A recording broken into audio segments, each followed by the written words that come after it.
নমস্কার বন্ধুরা, শীতকালে সবজির মধ্যে শিম এমন একটি সবজি যেটা কম বেশি সবাই পছন্দ করে থাকি। আজকে আমি শিম আর শিদল দিয়ে ভিন্ন স্বাদের রেসিপি আপনাদের সাথে শেয়ার করব। শিমটাকে আমি ছোট ছোট করে কেটে নেব। দেখুন বন্ধুরা, সবগুলো শিম আমার কেটে নেওয়া হয়ে গিয়েছে। এখানে রসুন 6-7 কোষটাকে কুড়িয়ে নিয়েছি। আপনারা চাইলে মিক্সচার বা গ্রাইন্ডারে পিষতে পারেন। এখানে আমি 8টা মতন শিদলটাকে ধুয়ে নিয়েছি, 2টা পেঁয়াজ কুড়িয়ে নিয়েছি, আর আলু এক মাঝে সেজে আলুটাকে কেটে নিয়েছি, আর শিমটা ধুয়ে রেখে দিয়েছি, আর লঙ্কা 4টা মিডিল দিকে আমি কেটে রেখে দিয়েছি। এখন আমি স্টোভটাকে জ্বালিয়ে নিয়েছি। তার মধ্যে দিয়ে দেব কড়াই। কড়াইটা যখন গরম হয়ে গেল তার মধ্যে আমি দিয়ে দেব সরিষা তেল কিছুটা পরিমাণে। তেলটা গরম হয়ে গেলে আমি দিয়ে দেব ধুয়ে রাখা আলুগুলো।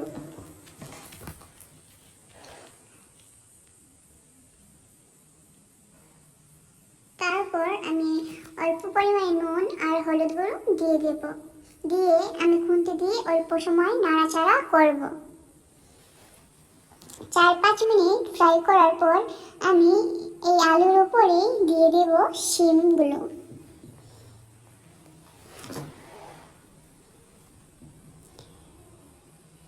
শিমগুলো অল্প নাড়াচাড়া করে তার উপরে দিয়ে দেব আমি কুড়িয়ে রাখা পেঁয়াজগুলো দিয়ে দেব।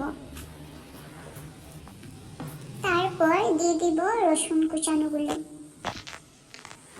তারপর দিয়ে দেব স্বাদ অনুসারে 1 চামচ লবণ আর আধা চামচ পরিমাণে হলুদ গুঁড়ো।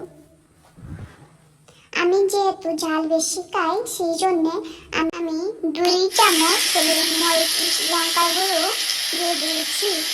তোমরা যেমনটা ঝাল খাবে সেই পরিমাণে লঙ্কা গুঁড়ো এবং নুন পরিমাণ মতন দিয়ে দেবে তোমাদের স্বাদ অনুযায়ী। আমি যেহেতু ঝাল অনেকটাই খাই সেই জন্য আমি 2 চামচ লঙ্কা গুঁড়ো দিয়ে দিয়েছি এবং সঙ্গে দিয়েছি 1/2 চামচ জিরে গুঁড়ো। সবকিছু উপকরণ দেওয়া শেষ আমার। আমি এখন খুন্তি দিয়ে উপকরণ মিশিয়ে নিব। আমি এখানে 10 মিনিটের মতন ঢেকে রাখবো। মাঝে মধ্যে এসে নাড়াচাড়া করবো, কারণ স্টোভে আগুন বহুত বেশি তো, তাই নাড়াচাড়া না করলে লেগে যাবে। বন্ধুরা, বাড়িতে অবশ্যই আপনারা শিম দিয়ে বিভিন্ন রকমের রেসিপি রান্না থাকেন। আপনাদের কাছে অনুরোধ হলো এই রান্নাটা করবেন। আশা করি বাড়িতে ছোট থেকে বড় সবারই খুব ভালো লাগবে। আর ঝালটা আপনাদের স্বাদ অনুসারে দেবেন। আমি শিদলের সাথে অনেক ঝাল দিয়ে রেসিপিটা বানালাম, কারণ শিদলের সাথে ঝাল দিয়ে রেসিপি বানালে খেতে ভীষণ মজা লাগে। আপনারা স্বাদ অনুসারে লঙ্কা গুঁড়ো দেবেন। আর আমার মতন যদি কেউ কাঁচা লঙ্কা স্মেলটা পছন্দ করে থাকেন তো অবশ্যই দিয়ে দেবেন। শিদলটা সবাই পছন্দ করেন, জানার মতো সবাই ভালোবাসে। একবার বন্ধুরা শিম দিয়ে শিদল দিয়ে এই রেসিপিটা বানিয়ে খাবেন।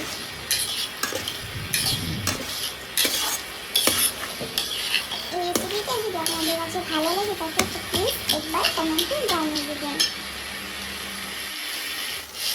তারপর আমি দিয়ে দেব শিদলগুলো। যখন আমি দেখবো শিমগুলো প্রায় হয়েই গেছে তখন আমি শিদলগুলো দিয়ে দেব। শিদল দিয়ে আমি আরও 5 মিনিট ভেজে নিয়ে নেব।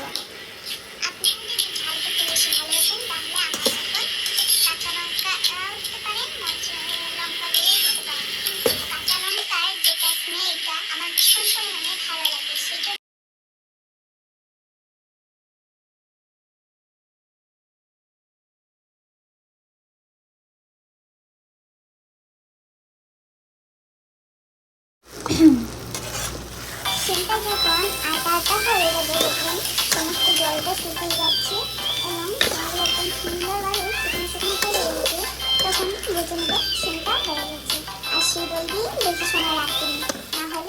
স্মেলটা চলে যায়। দেখুন বন্ধুরা, আমার শীতলের রেসিপিটা হয়ে গেছে।